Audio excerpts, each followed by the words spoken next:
Assalamualaikum warahmatullahi wabarakatuh. Halo, perkenalkan nama saya Aisyah Tias Indasari. NIM saya G400 190 100 110.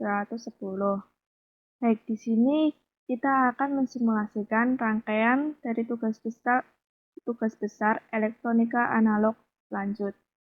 Nah, di sini kita punya 3 rangkaian kombinasi. Yang pertama, di sini ada rangkaian komparator, kemudian ada rangkaian penguat kelas A, dan rangkaian. Nah, pertama-tama kita akan menganalisa dari masing-masing rangkaian yang sudah ada. Yang pertama, kita mulai dari komparator terlebih dahulu. Ya, komparator ini ada IC LM741 dan ada dioda, lalu ada 3 potensio. Nah, komparator sendiri itu berfungsi untuk membandingkan nilai dari keluaran masukannya. Jadi membandingkan potensio yang pertama ini dan yang kedua ini. Itu dengan penguatan tegangan open loop OPAMP. Dengan demikian, output dari komparator menjadi saturasi atau mendekati nilai dari sumber tegangan yang sudah diberikan. Jadi nanti prinsipnya, jika tegangan P pertama positif itu lebih besar daripada tegangan negatif, maka output yang dikeluarkan adalah tegangan saturasi positif. Namun, jika tegangan positif lebih kecil daripada tegangan negatif, maka keluaran adalah negatif tegangan saturasi. Lalu jika tegangan positif sama dengan tegangan negatif, maka outputnya akan sama atau menyesuaikan dengan tipe OPAMP yang digunakan. Karena secara idealnya tegangan positif sama dengan tegangan negatif, maka outputnya itu sama dengan 0 volt. Namun dalam prakteknya, tegangan output itu tidak sama dengan 0 akibat adanya tegangan offset. Kemudian kita akan ke penguat kelas A. Nah, di sini ada penguat kelas A, yaitu ada transistor NPN, kemudian ada resistor, ada kapasitor, sinyal generator, ini buat pembangkit sinyalnya. Terus potensiometernya ini dia berlaku sebagai tegangan inputnya. Bisa dilihat dia terhubung dari sini, dari komparator. Kembali lagi kita ke penguat kelas A. Pada rangkaian penguat kelas A, resistor keempat dan resistor kedua ini berfungsi untuk menentukan arus bias basisnya yang ada di sini. Garis bebal ditentukan oleh konfigurasi resistor ketiga dan resistor pertama. Seluruh sinyal keluarannya bekerja pada daerah aktif. Sinyal keluaran akan sama dengan sinyal input, namun lebih dikuatkan lagi. Jadi kalau di sini keluarannya, terus nanti outputnya yang daerah sini itu nanti akan lebih besar lagi atau lebih dikuatkan lagi. Baik, kita lanjutkan. Untuk menentukan nilai dari tiap-tiap komponen, yaitu nilai-nilai dari ini, itu kita harus tahu nilai VCC-nya itu berapa, betanya berapa, arus kolektornya itu berapa. Yang dimana untuk mengetahui itu kita harus mengetahui atau melihat dari datasheet dulu. Lalu kalau udah diketahui VCC, nilai beta, terus nilai arus kolektornya, itu kita bisa menentukan arus-arus yang lainnya, bisa menentukan tegangan, resistor, dan AV maupun resistor bebannya. Seperti itu. Kemudian kita akan lanjut ke rangkaian BPF. Nah, di sini kita sudah melihat rangkaian BPF. Ada resistor, ada kapasitor, IC LM741. Ini ada tegangan positif, ini yang negatif, ini resistor lagi, dan ini kapasitor.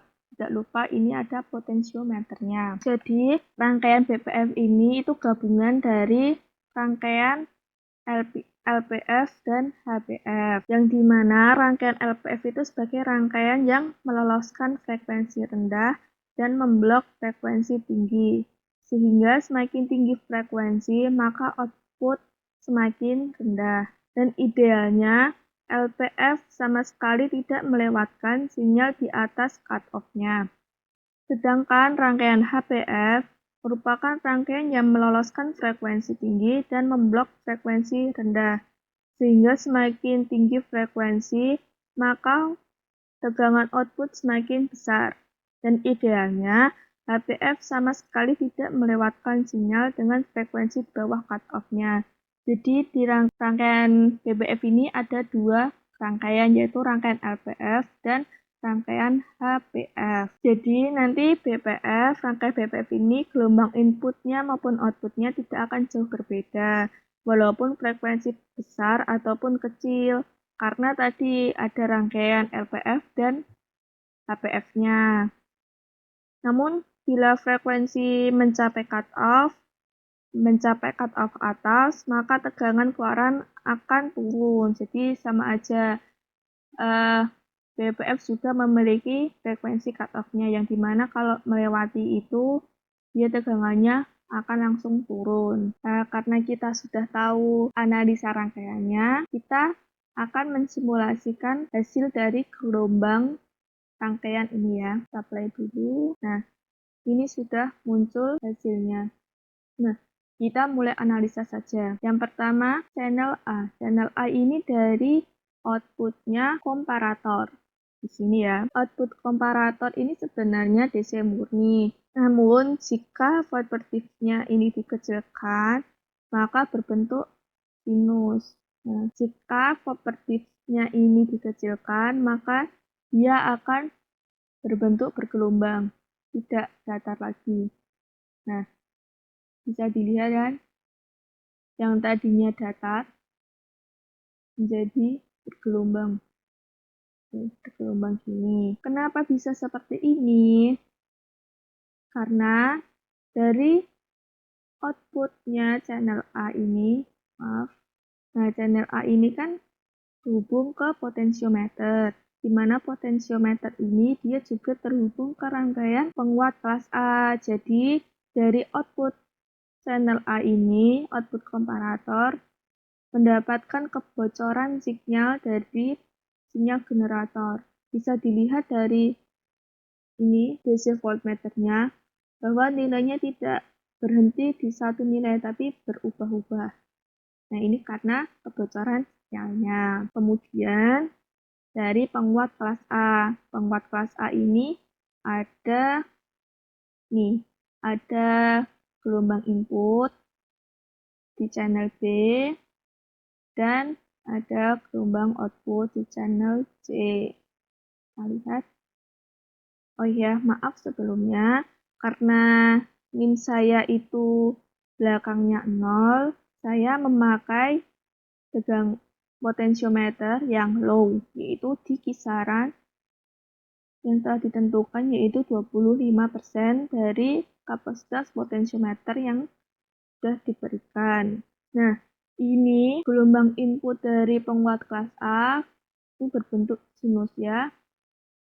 Sinus satu gelombang penuh seperti ini. Dan kemudian untuk outputnya, output ini berbentuk tidak sinus sempurna. Ini yang bagian atasnya ada sedikit dataran, kemudian melengkung, terus sedikit mendatar, melengkung seperti ini. Ini menguatkan dari ini sinyal yang ini, yang channel A, karena dia terhubung dari channel A ke sini dan kemudian ke kapasitor. Nah, ini karena posisi potensiometernya low, hanya memakai dalam kondisi low saja, jadi tegangannya berbentuk tidak sinus sempurna.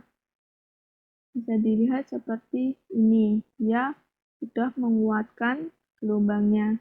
Kita posisikan gelombang ada 2 mili. Nah, bisa dilihat penguatannya lebih besar daripada channel A-nya atau dari output komparatornya. Kemudian kita menuju gelombang dari PPF, yaitu di channel D. Nah, ini juga nggak sinus sempurna ya. Bisa dilihat ini kayak ada datarannya kayak gini. Jadi ini tuh juga sama. Kenapa kok bisa kayak gini? Karena ada pengaruh dari potensiometernya. Sudah ada kapasitor maupun transistor, dioda kayak gitu. Kayak gini, masih kayak gini. Karena dia bekerja pada kondisi low. Tuh. Nah, sekarang ada pertanyaan. Pertanyaannya, kenapa gelombang channel keempat atau channel D itu seperti ini? Jawabannya itu tergantung dari potensio yang digunakan. Nah, karena saya menggunakan kondisinya low semua, jadi dia sedikit ada datarannya kayak gini. Bisa dilihat kan? Nah, ini tuh kayak gini ya karena kondisi low bekerjanya walaupun sudah ada filter aktif dan lain-lainnya.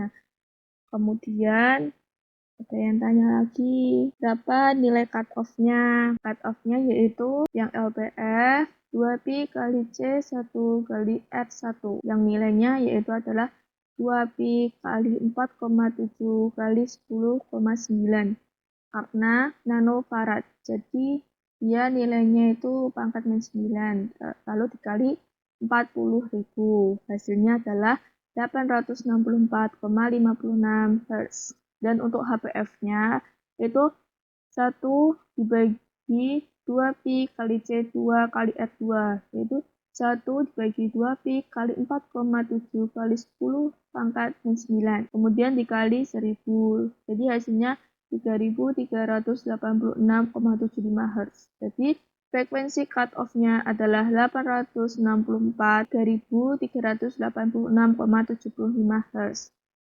Nah, kita nanti akan gunakan ya nilai cut-off-nya ini untuk melihat gelombangnya tadi itu gimana. Nah, ini kita coba untuk cut-off yang minimalnya, yaitu 864. 860. Nah, 860-annya kita kecilkan. Nah, bisa dilihat ya semuanya masih dalam keadaan ini kayak datar, tapi ini sedikit ada gelombang-gelombangnya. Coba kita besarkan. Nah, kalau kooperatifnya kecil baru kelihatan gelombang-gelombangnya ya. Bisa dilihat. Namun yang untuk komparator dia tidak bisa memperlihatkan gelombangnya atau dia dalam kondisi DC murni kayak ini karena frekuensinya sangat kecil ya. Bisa dilihat. Lalu kita bagaimana jika kondisinya itu cut off maksimumnya yaitu 3000. 3300. Wah, besar sekali. Bisa dilihat ya kayak gini gelombangnya. Dan untuk yang channel 4 itu dia mengecil ya karena itu udah hampir melebihi cut off-nya. Coba akan semakin besar semakin tidak akan terlihat 330 sekian ya. Untuk properti yang sama untuk yang channel 4 ini terlihat seperti ini. Jadi dia menurun nilainya. Yang channel ketiga ini berbentuk seperti ini, dia terlihat seperti datar. Dan untuk yang komparator dia DC seperti ini, namun jika dikecilkan akan berbentuk seperti ini ya. Dan untuk yang input dari kelas A, pemuat kelas A masih sinus ya, tidak ada perubahan. Nah, itu tadi analisa rangkaian, terus analisa gelombang, sama kita menghitung frekuensi cut-off-nya. Nah, itu tadi sedikit dari saya. Mohon maaf ya jika ada kesalahan dalam pengucapan atau bahasa yang kurang jelas. dan ini semoga membantu. Nah, terima kasih. Wassalamualaikum warahmatullahi wabarakatuh.